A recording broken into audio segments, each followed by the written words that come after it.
man's land produced a bountiful crop. He said to himself, "What will I do? I have no place to store my harvest." Then he thought, "Here's what I'll do. I'll tear down my barns and build bigger ones. That's where I'll store all my grains and goods. I'll say to myself, 'You have stored up plenty of goods, enough for several years. Take it easy. Eat, drink, enjoy yourself.' But God said to him, 'Fool, tonight you will die. Now who will get the things you have prepared for yourself?' This is the way it will be for those who hoard things for themselves and aren't rich toward God." This is the word of God for the people of God. Thanks be to God.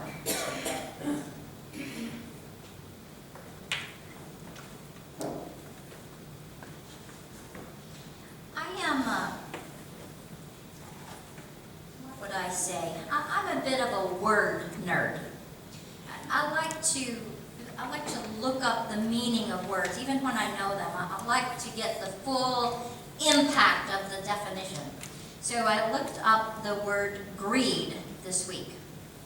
Dictionary.com, that's kind of my go-to dictionary these days. Dictionary.com defines greed as rapacious desire. Rapacious desire. Not just here in our text this morning, but often throughout the gospel accounts, Jesus warns his followers against greed and against fixating on money. It's not, church, it's not that money is in and of itself a bad thing. But 1 Timothy reminds us that the love of money is a root to all kinds of evil. So when we have, kind of a relationship with our income, when we're protective of it, when we coddle it, and when we are very invested in increasing it, that's when it becomes a problem. It can even be, according to 1 Timothy, a pathway to evil. Because the love of money fills us with a desire that is never satiated. It is rapacious. And because I'm a word nerd, I happen to know that rapacious means predatory. So the love of money kills life in order to protect itself. That's pretty ugly business, right? So maybe it was a predatory desire that caused these two brothers in our text to be fighting over an inheritance. We are all aware that adult children can get a little bit nasty about what's left to divide when mom and dad pass away. Families split and never talk to each other again because so-and-so got grandpa's cuckoo clock, or Aunt Betty got mom's favorite stew pot. And that's kind of what's going on here. The narrative says that one of these brothers asked Jesus for, his fair share of the inheritance, whatever he thought his fair share might be. And he wanted Jesus to kind of probate the estate. And that seems like a logical move, I would say. Jesus was a very wise man, spiritually discerning and just and gracious. He should be able to resolve a sticky family situation. And yet the master makes it very clear that he does not invest his time in these sorts of petty arguments. Instead, he tells the man a parable. And he tells the parable not in a way to avoid the problem, but rather to point out what the real problem is. The real question and quandary about wealth is never about wealth at all. So Jesus told a story in order to shed some light on the issue for these orphaned adults. And the story begins, the farm of a certain rich man produced a terrific crop. And right away, we should have our ears pricked. The farmer in our story is not a poor peasant who's trying to support his family on just a few acres of land. He is, in fact, a rich farmer. He lives in excess, like most of us. He already has everything that he needs. But when the weather and the soil and the seed all came together to cooperate so that his harvest was this bumper crop, his first thought wasn't, how can I share this? It wasn't, which of my neighbors are hungry and in need? His first thought was, how can I keep this in addition to what I already have? How can I store even more excess? Greed, rapacious desire.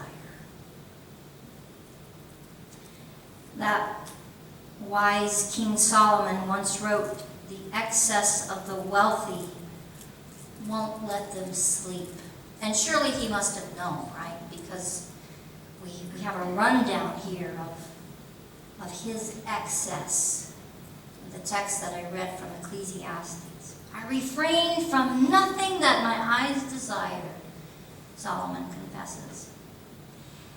And yet in the end, all of this fortune he amassed only kept him awake at night, fretful and worried about preserving it, right? Protecting it, acquiring more of it, until he could only conclude everything is pointless. Some translations say vanities of vanities. The lover of money isn't satisfied with money, and the lover of wealth is never satisfied with income. When you have a rapacious desire, enough is never enough. It's never enough. So the rich farmer was fretful and perhaps sleepless until he devised a plan to keep his wealth. He decided that he would tear down his existing barns and build new ones, bigger ones, so that he could keep the grain he already had and add in that bumper crop as well. He would amass so much wealth for himself that he wouldn't have to worry about having enough to eat or enough to drink for several years to come. Nor would he worry about the peasant down the road who didn't have enough to eat or drink even for a single day. Well, with the plan all laid out and his fortune seemingly secure, he decided that he could relax, maybe even sleep. But sometime during the night, he up and died. It wasn't that God killed him because he was so greedy. If that were the case, half the world's population would be wiped out like that. No, God didn't smite this man. His life just came to an end. And all he had to show for it was enough grain to retire on, period. Of course, being dead and all, he probably wouldn't need to retire. But that voluptuous store of grain would make a lot of meals for hungry little rats. Jesus concludes his story with an explanation. This is the way it will be for those who hoard things for themselves and aren't rich towards God. As I was working on the text this morning, I was reminded of a quote that my mom sent to me via email a few years ago. I keep it stuck in a little magnetic frame on my refrigerator. It says, "It's not what you gather, but what you scatter that tells what kind of life you have lived. It's not what you gather, but what you scatter that tells the kind of life you lived. And that's the whole point. We aren't defined by what we accumulate. As Jesus says to begin with, one's life isn't determined by one's possession, even when someone is very wealthy.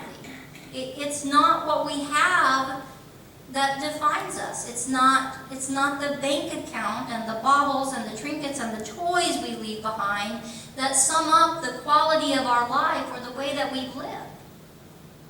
It's what we've shared. It's who we've helped. It's the way we've loved that will be our legacy.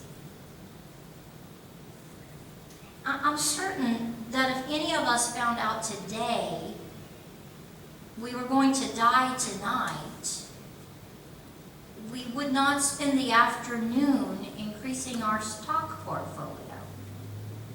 We wouldn't put in a lot of overtime this beautiful Sunday to accumulate a few dollars more or even a few $1,000s more.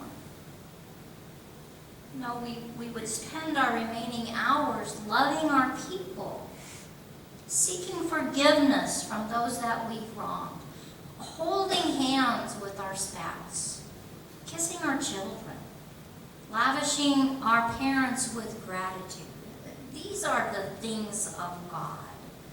This is the being rich towards God that Jesus calls us to. And if it's how we would spend our remaining hours, it's the effort we should put into our entire lives. Our focus in life shouldn't be on what we can't take with us. It should much rather be on who we will leave behind. And I don't just mean our family members, but the whole of humanity. Richard Rohr writes in his commentary on Luke, and I quote, "That's the kingdom.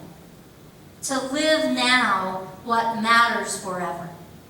That's the freedom of the kingdom, to live today your final state of affairs. Live now what matters in eternity," is Jesus' message. Live on earth what's happening in heaven. End quote.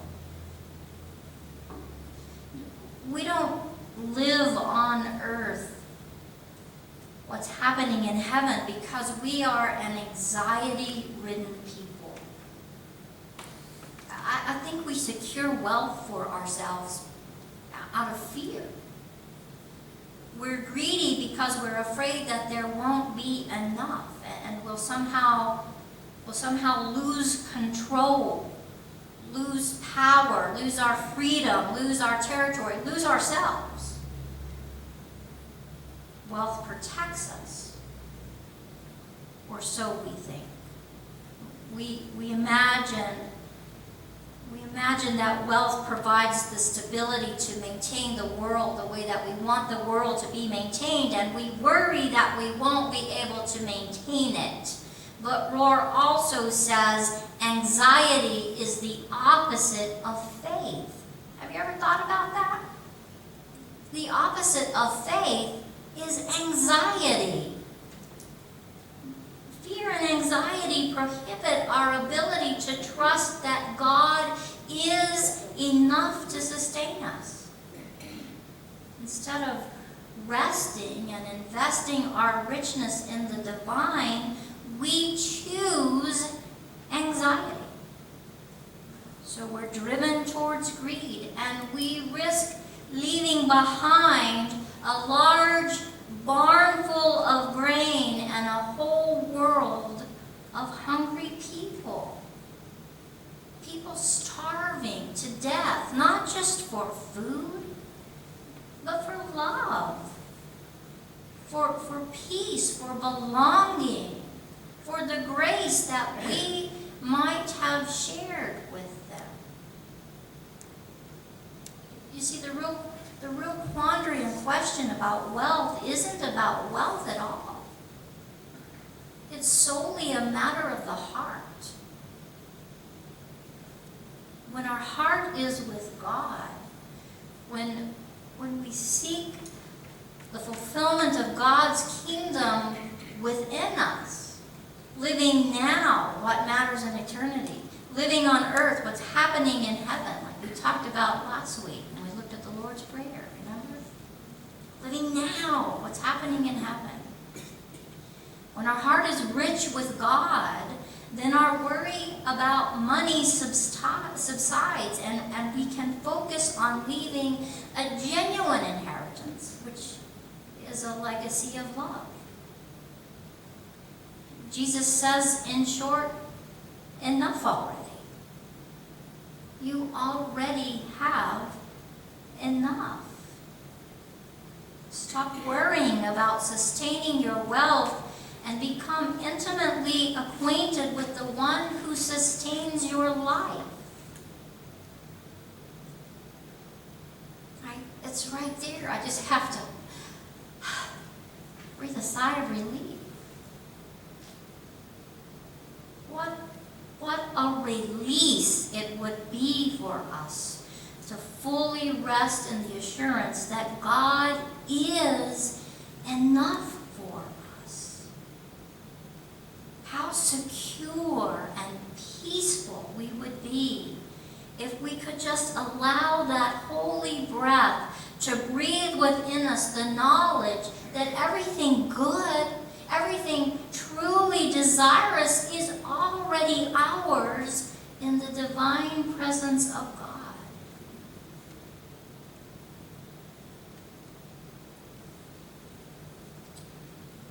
And so acknowledging where we fall short,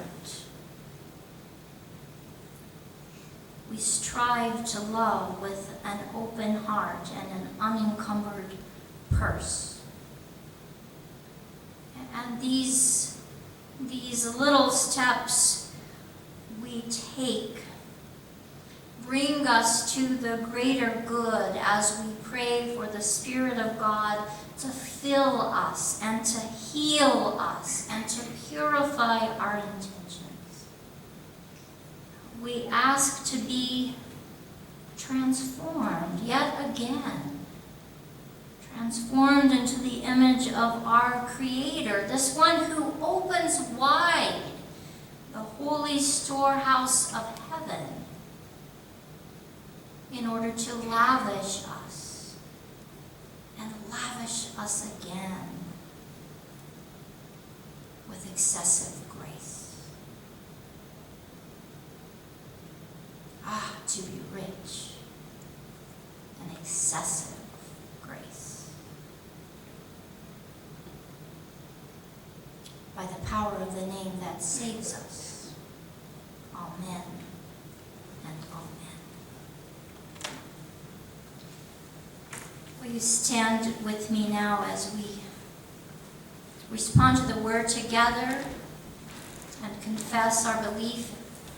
Page 881, the Apostles' Creed.